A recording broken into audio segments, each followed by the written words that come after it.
Alors, ce dont je vous parlais tout à l'heure, je suis allé voir sur flyer.be. Donc, ce sont des gens, on leur envoie un PDF, on les paye et puis ils nous renvoient par la poste les impressions. Bien sûr, on peut aussi s'adresser à un imprimeur dans la région, c'est parfois plus sympa et mieux, mais les impressions en ligne, ça existe. Alors, flyer.be, voilà, je suis dans leur partie flyer. J'ai Flyer US ici, par exemple, voilà. Donc si je clique là-dessus, je vais arriver là-dessus et il me donne les dimensions que je dois indiquer dans InDesign. Donc les dimensions de la page, c'est dimensions produit fini.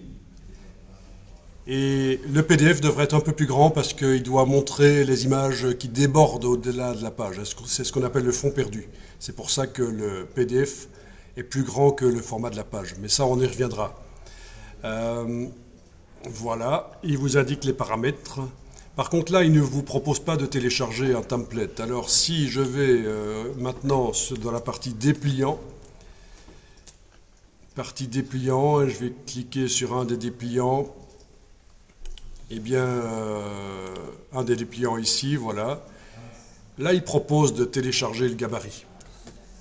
Et le gabarit, qu'est-ce que c'est? Ben, ça dépend vraiment d'un prestataire de service à l'autre. Celui-là, quand j'ai téléchargé ce gabarit, il m'a téléchargé un zip et j'ai dézippé. Et dans le zip, j'ai des images. Alors, cette image-là, c'est les pages 2 et 3. Donc, c'est l'intérieur du dépliant. Donc c'est l'intérieur du dépliant, hein, c'est ce qu'on voit là, c'est l'intérieur. Et c'est celle-là, page 1 et 4, ça c'est la couverture, et ça c'est le dos, ce qu'on appelle la quatrième de couverture aussi. Voilà, donc c'est une page qui est pliée, c'est très simple, ça coûte pas cher.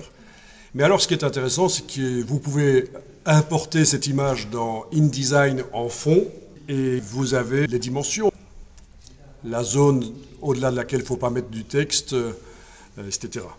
Ce n'est pas vraiment nécessaire. On peut, dans ce cas-ci, c'est tellement simple.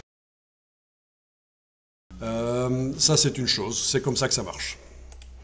Les prestataires de services en ligne vous fournissent des templates, vous donnent les dimensions pour préparer le document correctement.